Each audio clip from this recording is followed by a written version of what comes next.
Hello fellow YouTubers. Thursday, January 11th.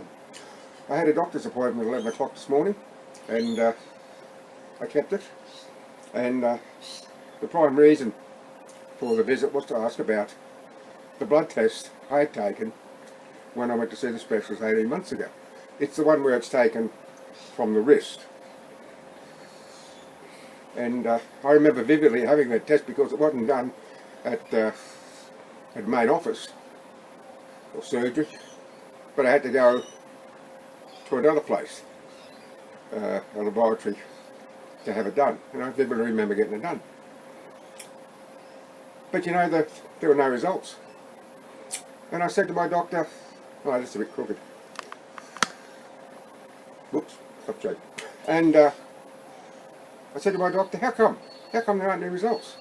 My previous doctor referred me to this guy, the same guy I'm supposed to see in March, and there's no results. He said, well, he referred you to have a CT scan, and there's no record of you having it. I said, well, I did have a CT scan. In fact, I think I've had 2 in the past 2 years. And he said, well, it's not here, the results.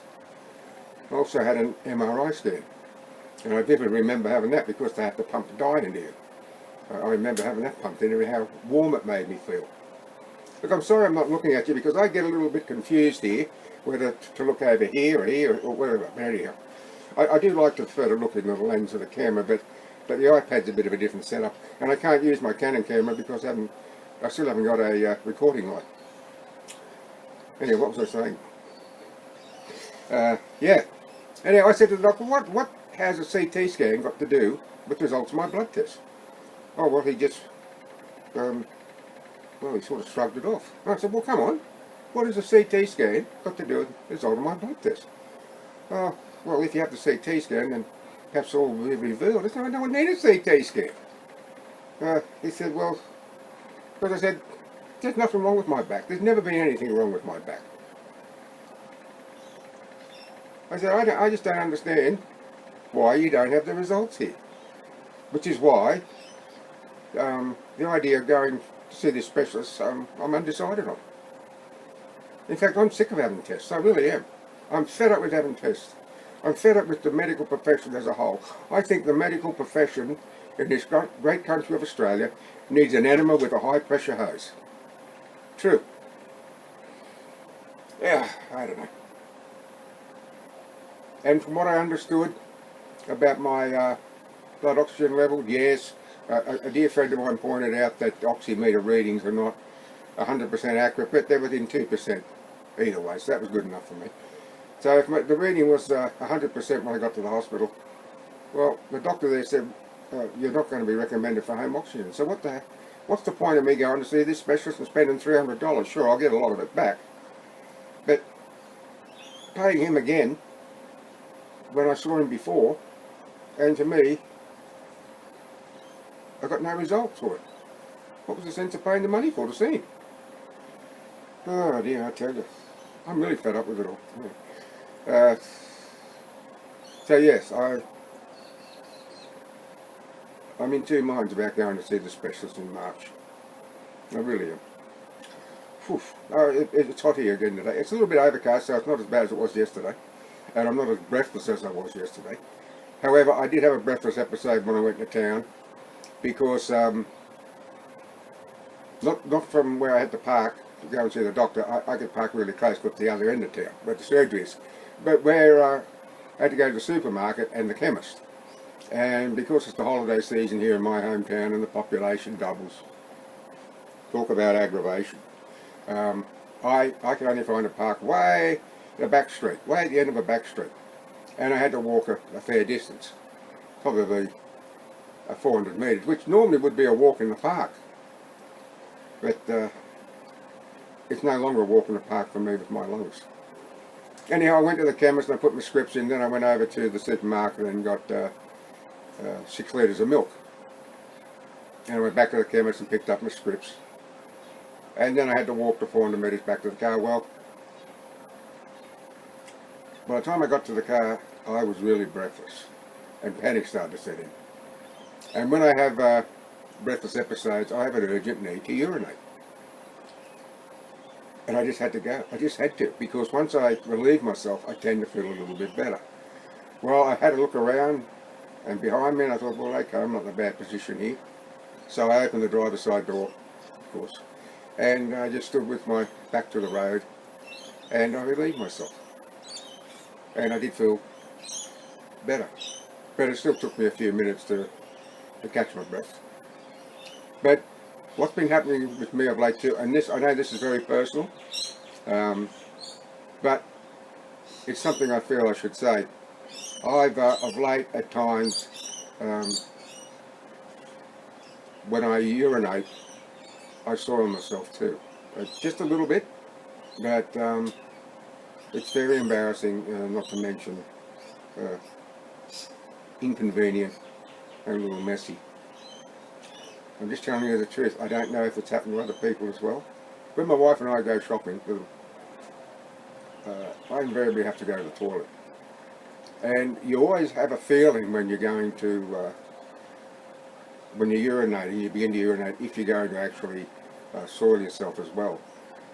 Sometimes you will pass wind. Well, you think you're passing wind, but you're not. Like I said, this is very personal, but I think it's. I think I need to get the message out there that if this is happening to others as well, well, you're not alone. My doctor said that it's just one of those things, a part of the aging process. I've had tests done, more tests done, more tests done. Everything's been clear.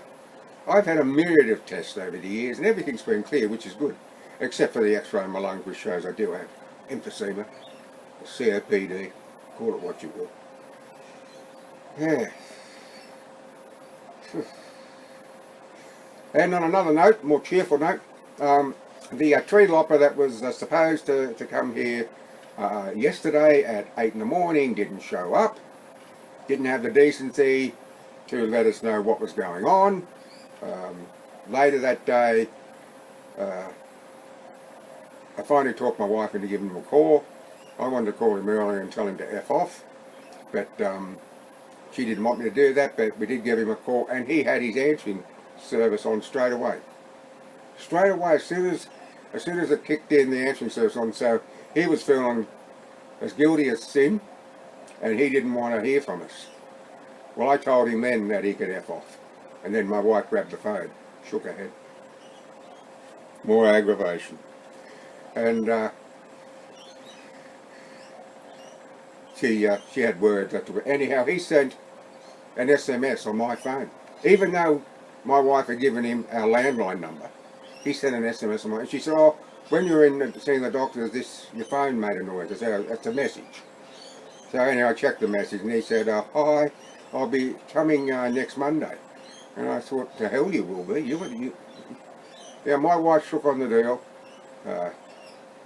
$2,000, the 4 trees removed last Wednesday, and he didn't show up, so as far as I'm concerned, the deal's null and void. In fact, she was so worried, she said, could he sue me? I said he wouldn't have a snowball's chance in hell, and he wouldn't have the money anyhow.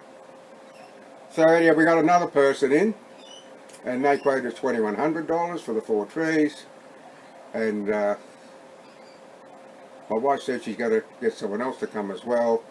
I said, why didn't you just say me there and then? Good, you got the job, when can you do it? But she didn't. It's always one thing after another. I know I say that all the time, but it's true. One thing after another. Anyhow. And the air conditioning mob was supposed to come today too, because my wife and I have separate bedrooms. And I sleep better because of it. And in her bedroom, which is at the side of the house, which was actually a garage being converted to a room, and there is an outlet for the ducted air conditioning in that room, but because the room's got a high roof, it's not as effective, so we were getting an extra vent put in. And they were supposed to come today, but they got over, they had a lot of work, all the work they were doing, they couldn't make it. But they had the decency to let us know straight away. And that's all you want. I mean, if this dude, this other bloke, had the decency to phone us, oh, I'm sorry I couldn't get there, I've had other jobs and the jobs take me longer. I thought, fair enough, no worries. But just to ignore people, no, that's not on. That's no way to run a business as far as I'm concerned. No way in the world. Oh dear. So anyhow, oh, no I haven't. I thought I had some tea left in the mug, but I haven't. Isn't that always the way, tea? Yes, and my dear friend Colleen, who lives down in Victoria, was saying how, in a comment recently, how she was so glad she moved from Queensland to Victoria, because in Queensland the humidity is very high, as it is here in my hometown. We live about 500 kilometres south of Brisbane, the capital of Queensland, and that was the area where she lived. And the humidity is a real killer when you've got emphysema. Yeah, the heat's bad enough, but the humidity only adds to the problem. And she said how happy she was that they don't have the humidity. I would love to move too. I would. I've always wanted to go to the country town of Tenterfield, which is about a 2.5 hour drive northwest of our hometown.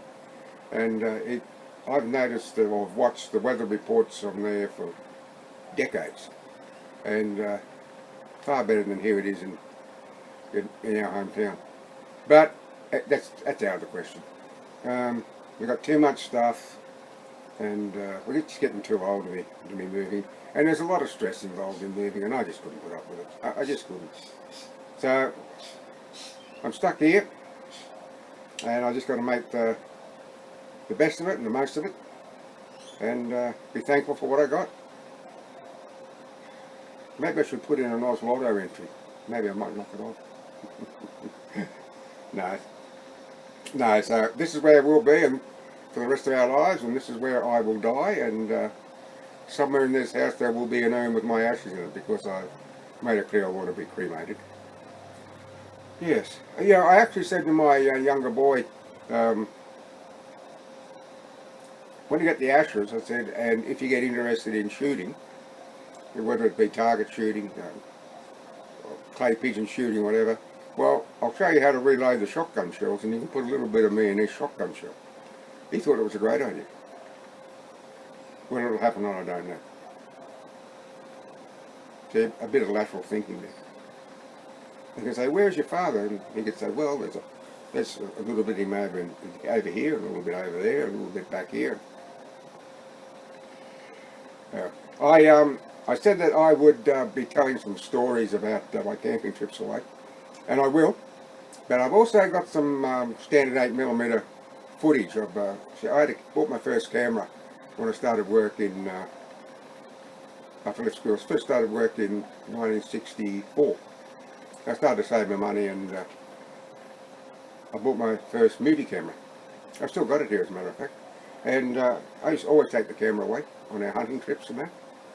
And so I'm going to have to get the projector out, and I'm going to have to run the film through, and I'm going to have to put the footage on video. So when I tell the stories, if I've got footage I can include, I will. It won't be very good footage, but it'll be good enough, so you can have a bit of a look. I won't bore you with it for going too long, but I think it'll just add a little bit extra to the story.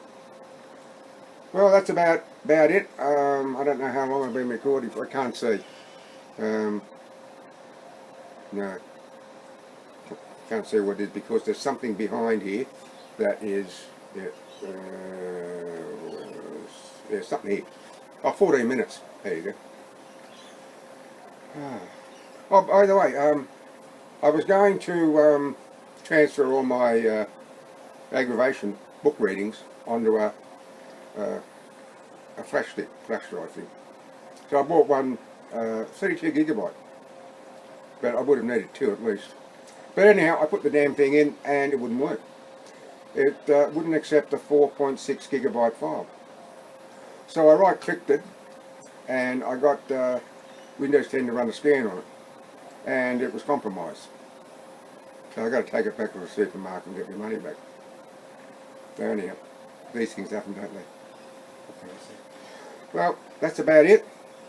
I suppose I should go and have some lunch. Something to eat anyhow. It is getting on. Well, it's about 5 to 3.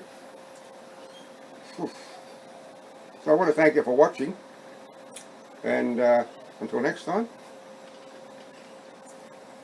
bye for now. Now if I look over If I look over here, am I looking at you?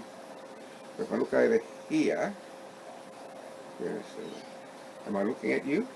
If I look at in the middle of the screen, am I looking at you? I don't know.